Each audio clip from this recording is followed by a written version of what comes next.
All right. Hello, everyone. How is it going today? It's good to see you all.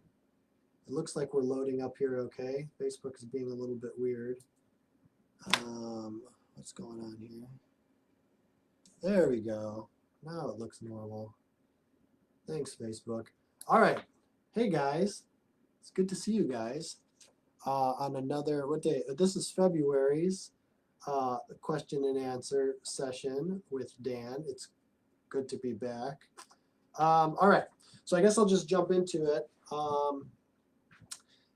was going to tell you guys something interesting that's going on, but let's see what was going on. I'm going to go stay at a hotel that I haven't stayed at since I was like a kid. We used to go to this very specific hotel in St. Petersburg, Florida, which is on the other side of Florida from where I'm at. And we were going to go do that tonight. And I was super excited about it because I hadn't been there. Hey, Shirley. I hadn't been there since I was probably 12 was the last time I was there, something like that. And I was excited about it because I was going to take my wife and my son, but it looks like it's going to be like thunderstormy and stuff kind of tomorrow and whatever. So we're not going to go, unfortunately. So maybe next month I'll have good news on that. But anyway, why don't we just jump into it and get going? All right, here we go. So our first question comes from Allison Kayanagi. How do I hire and train someone to take over my duties? I work a lot in my business, and I feel like it prevents me from doing or focusing on things I love to do. I also want to start a few more businesses and focus on hobbies as well. How do I hire and train someone to replace me in the day-to-day operations? And most of all, how do I get them to be as motivated and invested as I am as the owner? Would you recommend I give them some equity in the business so they feel like they are contributing to something they can help to grow? Thank you for your help and expertise. Awesome. Allison, those are all great questions. So first thing that I would say is that when you're out thinking of the next things that you want to do, be aware of what things you've already got on your plate, which it sounds like you are because you're trying to figure out how to offload them. If those things are profitable to you in an offloaded environment, then great. If they're not easily separated from you or financially not easy to do, then that might be a sign that the things you're doing are not the right things that you should be doing. So let me just take your questions one by one that are in the little description thing here. Let's start with how do I hire and train someone to replace me in the day-to-day operations? Systems, processes, procedures. You have to have it all documented. You have to have good solid job descriptions that include monitoring and KPIs, and so that you can keep track of what's actually going on. Because if you're not measuring, then you're not managing, basically. Don't undervalue the effort that goes into kind of putting all those processes in place. You have to think of your business like a big computer program where, when you code something on a computer, you have to sit there and do it. You have to actually make it all work, and it's got to produce some particular output. Your business is the same way. You have to program each job description and each job KPI and each job component so that it all feeds in and then produces some sort of output. That's what you need to do. So first you got to get all that organized if you're going to train someone to replace you, especially if they're going to replace you. They're not only just helping, they're replacing. So that's pretty important. And most of all, how do I get that? This is a great question. How do I get them to be as motivated and invested as I am as the owner? Okay. So you mentioned one of your follow-up questions, equity, other types of incentive things. That's all great. In my experience, people who are going to be you definitely want to give them some sort of upside, right? Because good people want to have the opportunity to grow and thrive and potentially make money or be a part of the business or whatever. You definitely want those things. Those aren't going to fix a bad person. A lot of times people, quote unquote, bad person, doesn't mean they're bad, just means they're not right for the job. But a lot of times people think that by adding money to the equation, that's somehow going to take somebody who's not super effective and make them effective. And there's plenty of studies that show that that's not the case. That actually never works. If somebody is doing the same dumb task over and over again, and when I say dumb, I mean just you don't have to think about it, like like pull this lever, pull this lever, pull this lever. They have found that in that case, incentives, dollar incentives work really well. So if the type of work you're having them do, creating an incentive structure that's like, hey, if you pull this lever faster, you're going to be able to make more money, that generally works. But in your business, being that it's a marketing business, I assume there's a certain level of creativity that comes into play at some point, and especially if you're expecting them to be as motivated as you, I think there's going to be a certain amount of thought that has to go into that. And they've actually found that actually has an opposite effect. If you give people a lot of bonus and commission and all these types of things as kind of like a primary focus for them, like a main, it actually gets low, it produces lower results from the person because they get so fixated on the commission, the bonus, the whatever it is, that they lose their creativity and they lose their wider view, because creativity comes from a much wider view than pulling the lever scenario. So you want to make sure that whatever incentive structure, whatever incentive structure you put in place, you don't make it so narrow or that it mismatches with your objective. And if your objective is a creative output, then your incentive should also be structured in such a way that it doesn't take away from that creative output. And I'd be very careful with equity too. A lot of times people get excited with equity. And if you do some sort of equity deal, make sure you've thought through it well and that you've done all the like proper, not that it's super expensive or complicated, but make sure you've done all the proper legal stuff. I've seen lots of people where they make these kind of vague promises of equity, and then they want to fire the person, and the person has a claim that they promised them equity, and then there's all that sort of stuff. So I'd be aware of that.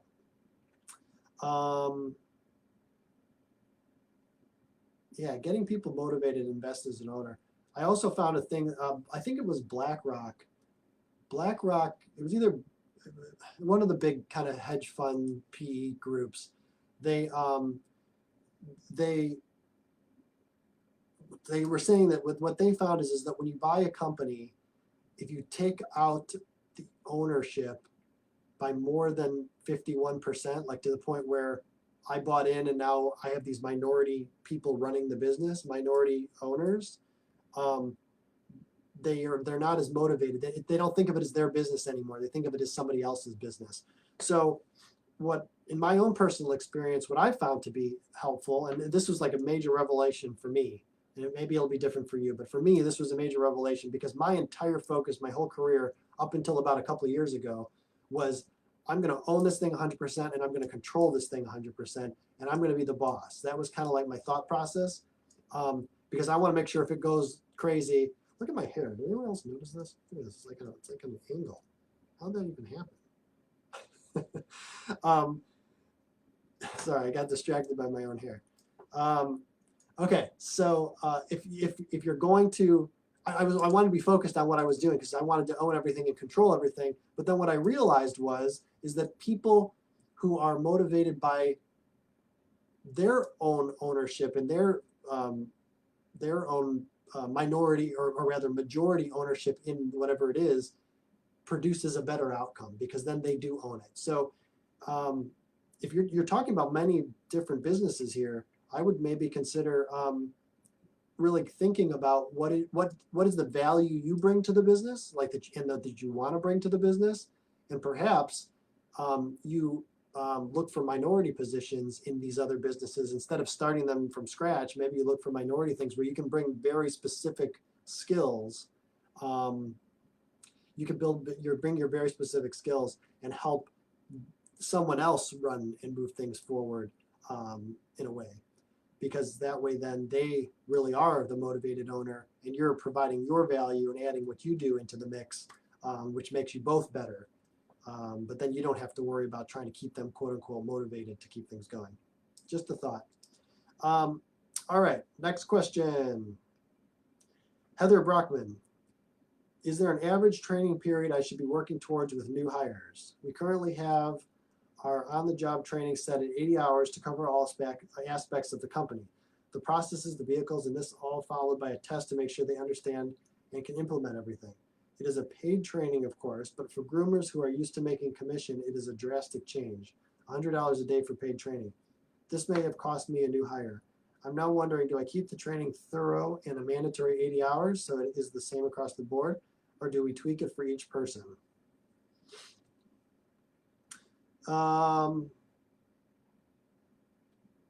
Great question.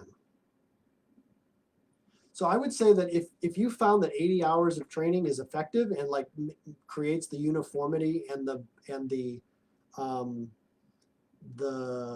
output that you want from the people that you're hiring, then I think you got to stick with the 80 hours. I mean, there might be some people who are like maybe a little bit accelerated in some way, or like know maybe a little bit more, so it might feel a little cumbersome. But we've all been in that position before. If we're a little bit ahead, you know, I do all this academic stuff all the time, and there's times where I go into something and I know a lot of stuff already about this, and so maybe there's a class or two that I kind of am like, all right, you know, I don't need to pay that close attention. I can just burn the time, no problem. That's okay. That happens. It makes me feel good because then I feel smart. And then we go to the next day when I don't know anything, and then I, you know, feel like I got to start from scratch again. So I think it's kind of the same thing here. I think if you've got people that are accelerated, if there's a way to evaluate that accelerated position early, so they don't have to burn the whole 80 hours, and it saves you money and saves them effort, maybe that is a good way to do it. Maybe that would be a good suggestion, possibly. Maybe instead of doing the big test at the end when you're totally done, maybe there's some sort of accelerated process that you can do. I'm just looking at your question here. All of you also.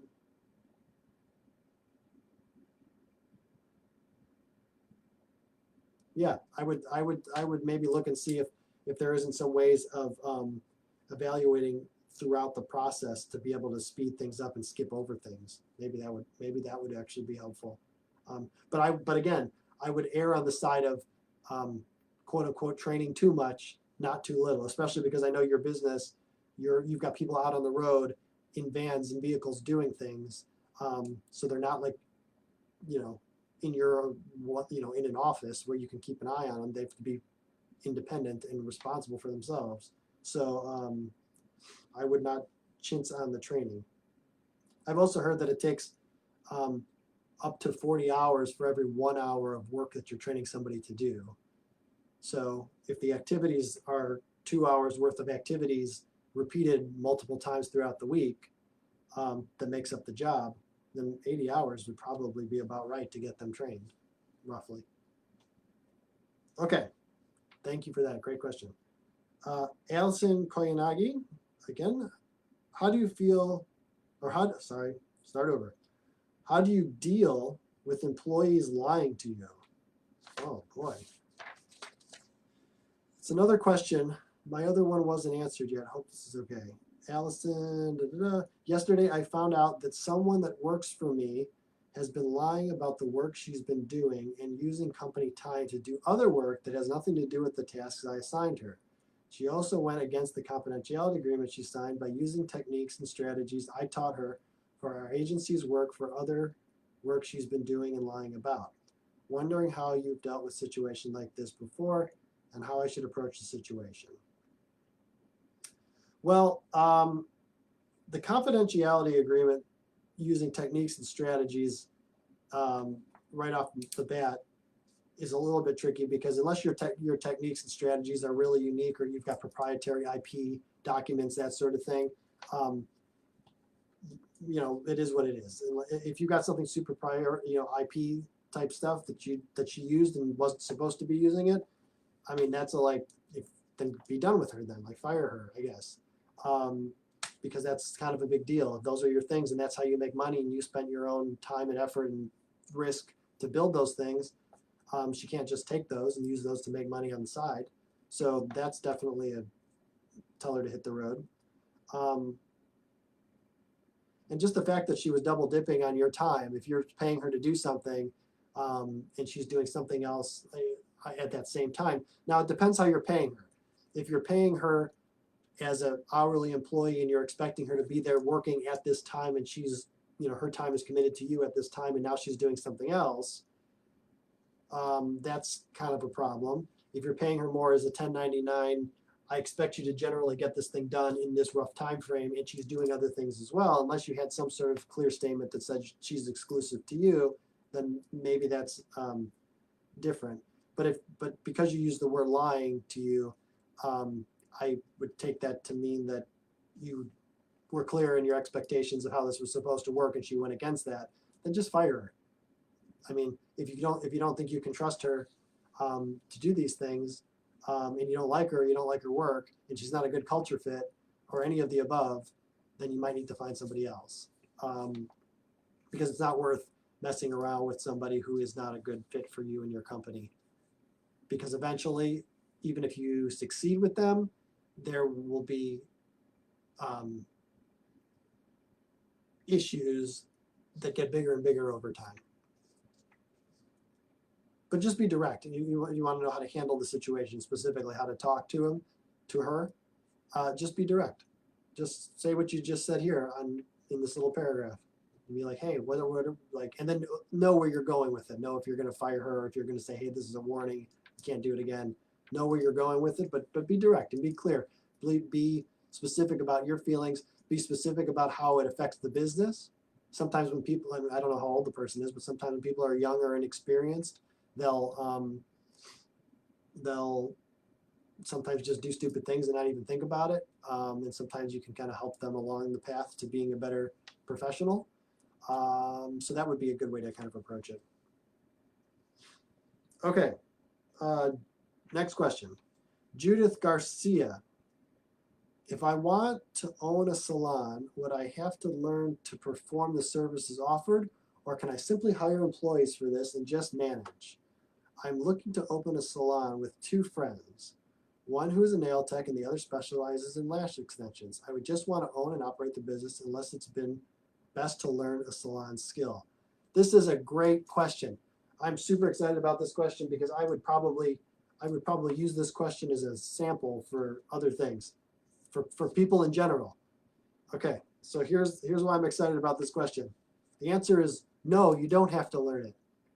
You don't have to learn it. This is a perfect setup, what you're describing. You're describing 2 people who have operational production skills. They produce the product, which is usually where people start from. Usually as an entrepreneur, they start from their ability to produce something, and then they make a business out of it, which creates all kinds of problems, as we all know. We've all been there. We all are, some of us are there right now.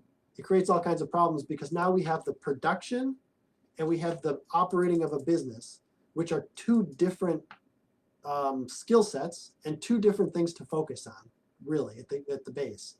So the fact that you're saying, I just want to run the business, I don't really need or want to know anything about, or I want to only know a limited amount about the actual production side of it, that's great.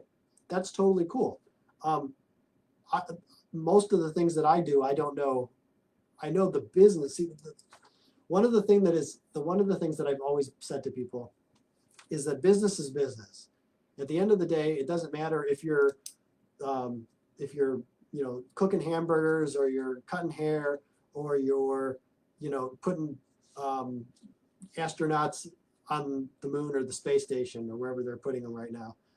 It doesn't matter. At the end of the day, it's all business. It's all our financial statements. It's all of our operations and procedures. It's all of our, we need to get customers, so marketing and all that stuff. It's all the same. Doesn't matter what industry you're in. So if you're a business person, you should be able to jump from business to business and really do the same thing. Now, there's certain industry norms and things that, as you get more familiar with different industries, you kind of pick up that there's some shortcuts along the way because you know the industry. But at the end of the day, the actual production part of it, the guy who runs Boeing, for example, or used to, Alan Mulally, who then also took over Ford after that, he technically was an aerospace engineer, so I guess I believe that's what he was, some sort of engineer. I think it was aerospace, because I think he came up through the ranks. So he actually went from top to bottom and knew all of the details of it. But then he went over to Ford, which is a related manufacturing industry, but he wasn't a car guy, he was an airplane guy. And because he translated the business side of it. So I think what you'll probably find is that you'll know enough about the nail and the lash stuff, but at the end of the day, it's the business side that's going to make that business successful. So I would say no, you don't need to know too much about it, just enough to understand how it fits into the business. Okay, Jake Carlisle. How do I make big time connections without feeling insecure? I feel like I would not belong with the big boys, at least not yet, because I haven't done much. I feel like they wouldn't take me seriously. And then it's real estate in parentheses. So I guess you're doing real estate. Oh yeah, there you go. Property management.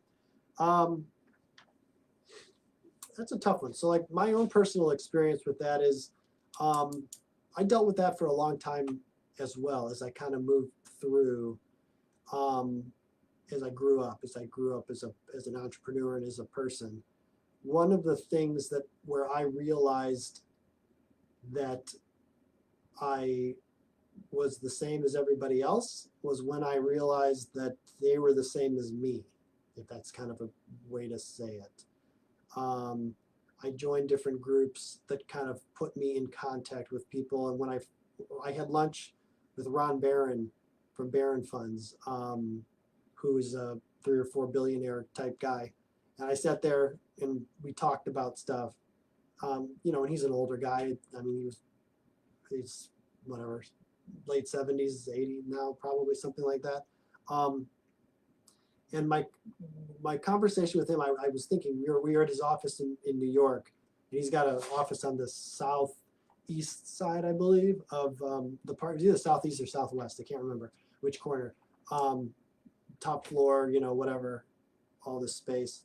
It's really cool. So we were in his conference room, and we were just talking. And when I sat there, in previous years, I would have been intimidated by, $3 or $4 billion. That's a lot of money. That's a lot of success. That's a lot of, work. And I've done lots of stuff too, but it's from scale. If you use the numbers to figure it out, then yes, we were not equal. But in that lunch, I realized that but he was just an entrepreneur too. He was just somebody who started a business. His wife at the beginning was very involved in the process, and continued to be all the way, that long. And he was just a business guy like me. Like he was just trying to figure things out. He told me times that things went right, times that things went wrong. And that was very meaningful to me, because then I realized that it's just a person at the end of the day. So like I wouldn't dwell too much on the what have you done or haven't done. I would talk more about your vision for where you're going and what you're doing. And honestly, I'd also be vulnerable with who you are and your insecurities, because 9 times out of 10, you'll probably find that people are not these people that you maybe put on a pedestal, or that you feel are somehow in a different category than you. If you just are honest with them and open in how you feel, you'll find that most of them will immediately be vulnerable back and share some sort of experience that will make you feel the same way that I felt with Ron, that we're just people just doing the same thing. So I know there's like an emotional thing you got to get over with that, and that's kind of what I'm saying is you're just going to get over it. But the path to getting over it, in my experience, is to put yourself in those positions with those people and look for the commonalities, not for the differences. If they pull up in a Ferrari and you don't fixate on the Ferrari. Fixate on the fact that you all like the Three Stooges. That was actually another one. I was in a meeting with all these guys, these PE guys, and I don't remember how it came up in conversation, but everybody's real stuffy. They got their ties on, and I never wear a tie. I think I might have had a jacket over a t-shirt or something at that time. And so, everyone's very stuffy and, whatever. And so I walk up to these 3 or 4 guys just to start talking, because everyone's mingling. And, and they, they kind of look at me, and then I, in my mind, I'm thinking, oh, they're looking at me because I look different or I'm weird or whatever. And I'm thinking to myself, And then I don't remember how it came up, but something they said to me, or within like 15 or 30 seconds, I made some sort of comment about the Three Stooges.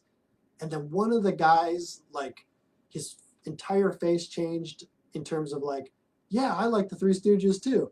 And so so the four of us are standing there like recounting all these old Three Stooges episodes instead of being all stuffy and worried about whatever business thing we were supposed to be talking about or whatever stuffy thing everybody else was talking about. And we had that real connection of like childhood and watching this with our grandparents and all these sorts of things. And so um, you just got to put yourself in the room and then find that human to human connection. Don't worry about the business stuff. Don't worry about what you've done or haven't done. Just connect with people, because 99% of the time people just want to connect. Doesn't matter who they are or what they've been doing. Cool, great question. Thanks for that. Those were fun memories to kind of recount. Mark McDowell. How important are business cards today, and what things should I be sure to include, and is design that important? I'm looking to update my business card. Currently, I have a template type card. I like it, but I want something different. Are business cards really as important of a tool as they used to be? What kind of things can I include on the card to really make them stand out? And is the investment worth it? You're in the commercial and personal insurance business, focusing on small to medium-sized businesses. Well, I guess my comment to this is I don't have business cards, and I haven't had business cards in probably like 20 years, maybe 15. 20 years? I don't know, because I never really had a need to do it, because it's like, I mean, it just depends on what you're using it for, right? So if you're going to a lot of places where you want to quickly hand something to somebody that they can, so they have your information, then yeah, I guess it's helpful. But if you're not going to those types of events, then it's not really that important. I would probably recommend, if you are going to do business cards, to do something interesting, like so people remember it. Like I used to, like I back a long time ago, at one point I had like this cool square card that was like not the true normal shape. It was like more like a little postcard, and it had like it was real glossy and like thick paper and everything like that. Super expensive. Not It was more expensive. It didn't look expensive, but it was. But it was different, something different, you know. I think that was probably the last business card I had. So yeah, I mean, I guess if you're going to hand somebody something, you want them to, like any other piece of marketing, you want them to be able to like remember it, that they had it, and not just crumple it up and put it in their pocket. So that would probably be my only recommendation. If you have a reason for having business cards, then I found in more current times that it's easier for me to just, and it also creates a quicker connection. Like, hey, we're having a good conversation. You want to just like text me, and then we'll have each other's information, and I can text you later about whatever it is we were talking about. Like I found those to be kind of like good, just a good way to make that connection immediately, and just to put it right in our phones right away, and then now it's in there. So yeah, I guess it depends on your use case, if a business card is important or not anymore. Okay, next question. Yolindi de Gavoya. I do terrible with everybody's names, so I'm sorry if I say your name weird. I know I got Yolindi right, so I got that part of it right. Best way to raise capital during the early stages of your business. We produce and sell decorative pillow covers. We want to expand by manufacturing pillow inserts. We resell inserts at the moment, and it's about 50% of our income monthly. Making these ourselves, we drive our cost down to 1/3 of our current cost and save on shipping to us. This will give us very competitive advantage on our Amazon and Walmart marketplace. Purchasing the equipment and raw stock will be around $90,000 with a retail value of over $700,000. So it will have a lot of room for us to offer wholesale pricing. We will be the only manufacturer in the Valley, which is huge market advantage. How do I approach? Venture capital, angel investor, private investor. I have my business plan, projections, last 2 years financials, business assets all ready to go. That's an interesting question. So it's not going to be venture capital because it's too small. Venture capital, true venture capital is like a lot of money. It's probably more of an angel investor slash private investor, same thing in this case. Yeah, it's going to be somebody who wants to put the money in. It sounds like you can show the value of the $90,000. You said with a retail value of over 700,000. So I don't know what your profit margins are. Let's say that they are, oh, we resell inserts at the moment and it's about 50%. Oh, okay. I don't know what your profit margins are on that 700,000. Let's just say worst case scenario, it's 50%. So that means you're going to invest $90,000 in a depreciating asset, meaning that the 90,000 will keep you going for 5 or 10 years, right? So you're not going to have to spend that 90,000 every year.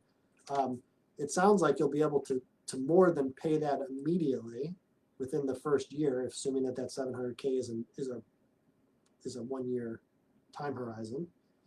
So if you split that in half, that's 350,000. 90 goes into 350,000 roughly 4 times.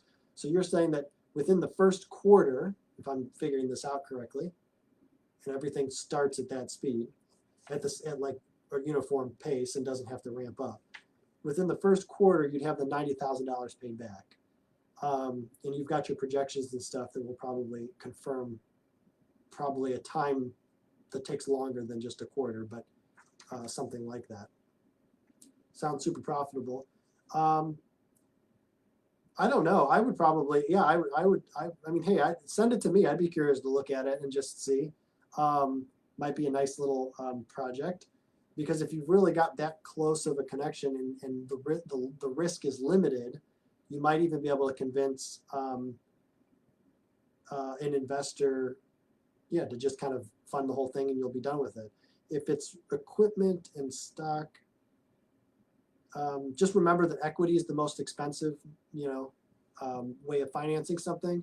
So if you really know that you can turn $90,000 into $700,000 in revenue and $350,000 in gross profit, the way I just described it, I would just finance it any way I could. Like I'd take any level of debt at any level, at any interest rate, to avoid having to pay equity. That was the way I would do it. Because if I pay with equity, I have to pay out on that forever, even though I'm going to earn it all back very quickly. So I would look at a debt solution probably if it's really that cut and dry the way that you're describing it. If it's not, if it's more risky, like, well, I think we're going to make 700,000, but then we got to take it to market and we got to figure out how to promote it, and we got to make sure that we get the volume of traffic in order to sell that much. If there's all these unknowns, then maybe that'd be different, and then maybe equity does make more sense.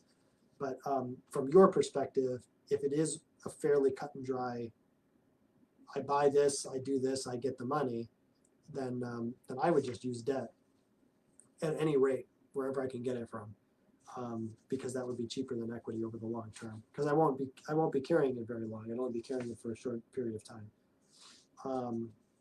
Okay, cool. Yeah, keep me posted on that. I'd like to hear more about that as we go. Heather Brockman. How do you know what questions to ask when vetting someone to perform an outsourced task you are not familiar with? Good question. I'm looking to outsource my Shopify store for my grooming company, but know nothing about this area. I am wondering how/where to find the best person for this job, and also what is the best way to pay someone for a position like this. Okay, 2 comments. 1, if you don't know about something, then get somebody who does know about it to refer somebody to you. Don't go off to just like Upwork or something like that and try to find somebody. If it's an important thing, like Shopify is kind of an important part of your business because it's e-commerce. So get a referral from somebody that you trust and that they know this person well, that they can help you with whatever it is. That would be my recommendation on that. And then you don't have to worry about finding the best person because you know there's somebody who finds them. And then second, I have somebody I can refer you to. Really great guy, kind of a 1-man, 2-man show operation, so very reasonable, not like a big company or anything, somebody you can actually work with. I can make a referral to this person. He's very nice and does a good job. And I've known multiple people that have worked with him and been very happy with him. And best way to pay someone for a position like this. I believe this person works on probably some sort of monthly retainer to just be kind of in charge of it, and then probably some hourly rate, I believe. But anyway, yes, so that's what I would recommend. Whether you take my guy or somebody else's, make sure you get a referral from somebody who knows the person, who's actually worked with the person. Okay, next question.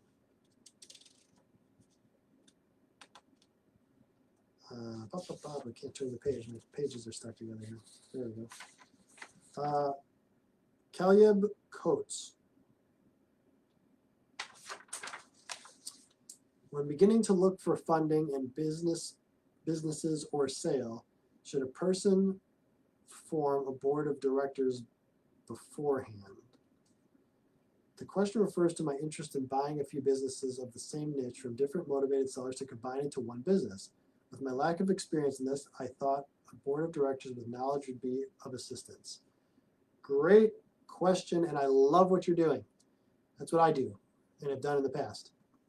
Roll-ups. A roll-up consolidation, that's what you're describing. You're going to buy one business in a particular industry because you know there's a whole bunch of other businesses in that same industry that are easy to put together. So, you want to look for companies that have portable revenue, right? So like the fact that all these little companies exist and there's revenue all over the place in each one, but the clients don't really care where they're buying it from. So you can put them all into one, and then you can take a business that you buy for a couple $100,000 or $1 million, whatever it is, and then you can just keep buying more in order to keep increasing the value, and you bump your EBITDA eventually over that $2 million plus mark. If you're making over $2 million, your multiples on that EBITDA increases, and a multiple, for those of you who don't know, is the amount of money that the company is worth based on the cash flow of the company. So if I make $1 million in EBITDA and my multiple in the industry is 3,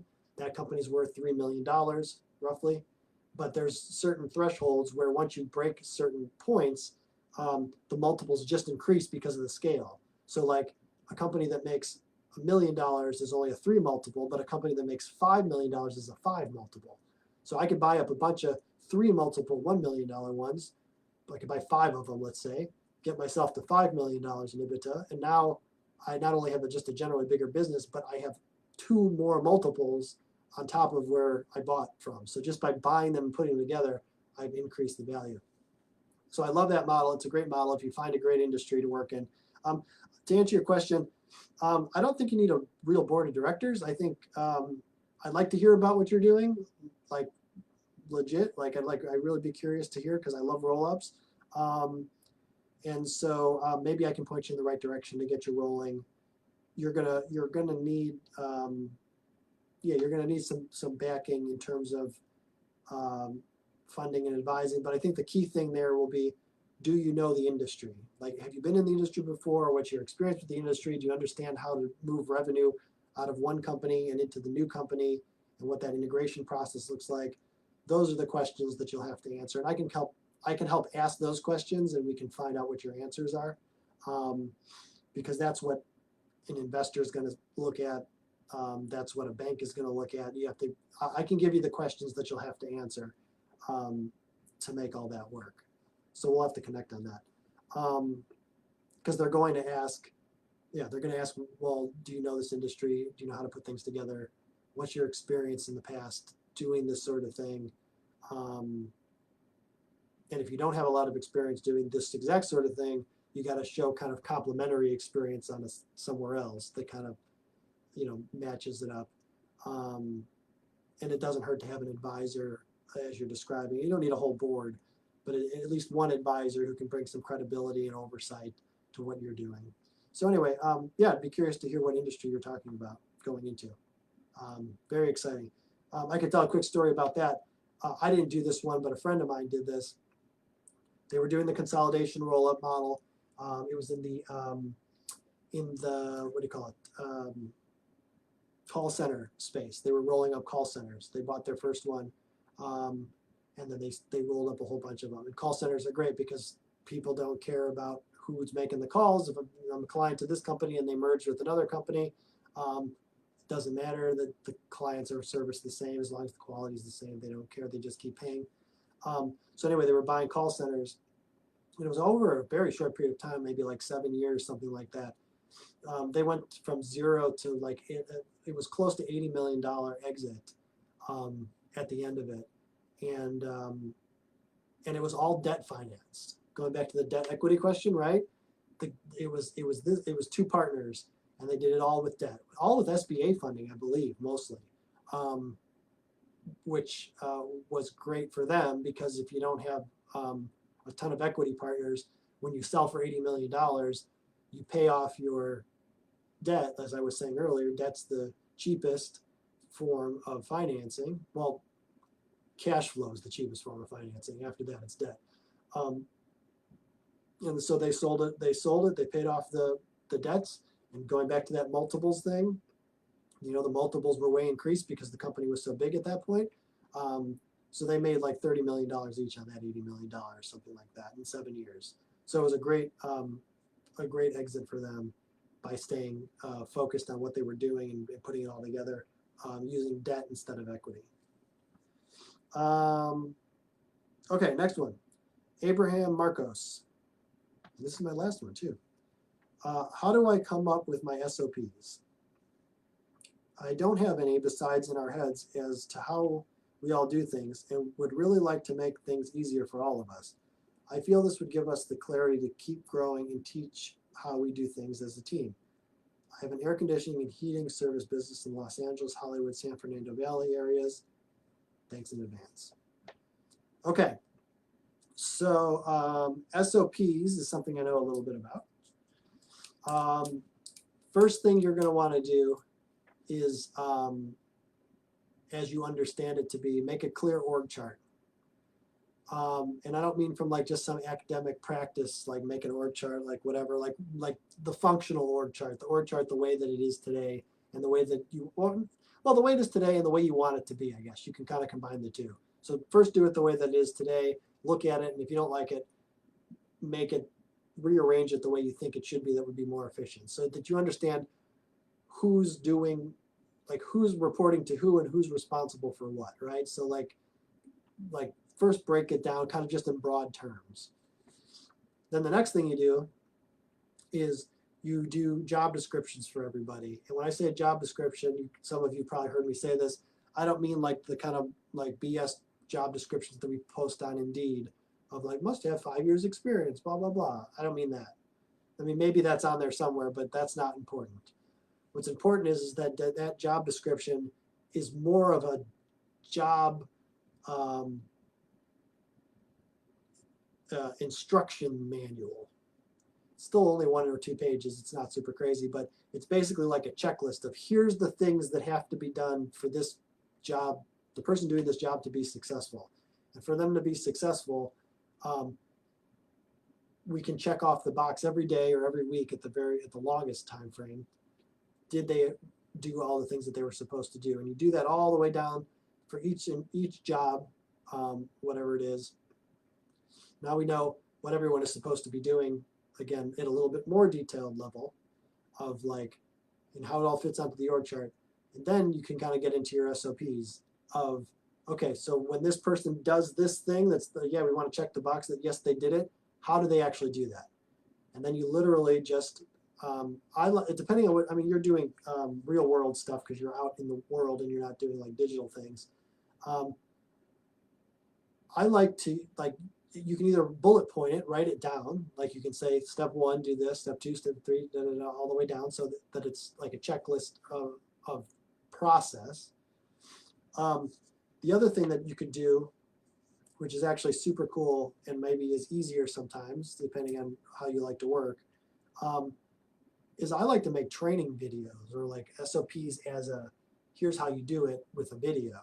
So like if it's something digital on the computer, I use Loom, because then I could just record my browser and I could kind of explain and point and say, here's how this does, you do this, da, da, da, da. And then I save it into something like Trainual, which I think some of you guys have probably talked about, or one of those sorts of things where you can kind of put all of your training documents or training videos in one place and organize them. I would get that all set up like that. Because videos are great because they're quick and easy to do. Just do them on your phone. And then it's also nice because somebody who's watching them doesn't have to read it and conceptualize it. They can see somebody doing it. A lot of people like to learn that way. I do. So I would recommend kind of going through those extra steps of the org chart, the job descriptions, and then the SOPs using video or bullet pointing it, whatever you want to do.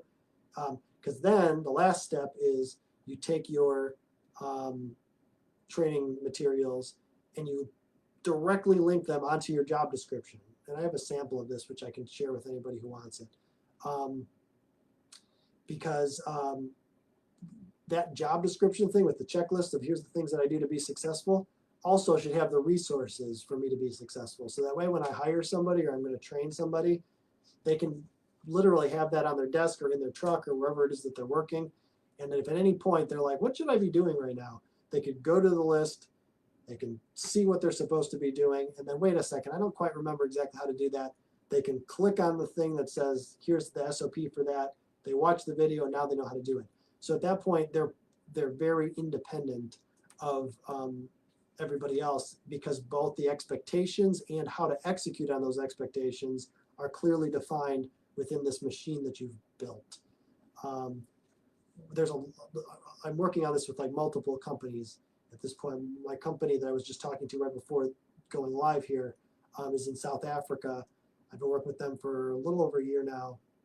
They're great. I work with their whole management team, and we're in the process of building out all the job descriptions, all the KPIs, all that stuff. And they're a great company. They're all right on top of their stuff, and they're ready to, like, you know, top to bottom, everybody's like gung ho to make things happen. So it's great. But it's a hard process. It's a long process when you get it to try to get it all completely done. So I'd say don't get overwhelmed. Start with the org chart. Do that. Feel comfortable. Start with the job. Do the job descriptions, or even do just one job description and then do one SOP in that category. Like, you could do it either way, because it'll take you a while to get through all of them as you go along. It's a lot to do, but it's important because once you do it, you have a business that runs like a well-oiled machine.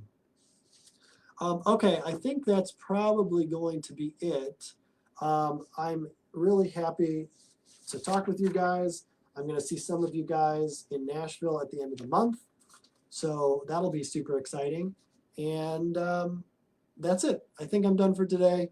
Have a good one. Email me if you want to talk to me about anything, and we'll just go from there. All right. Talk to you guys later. Bye.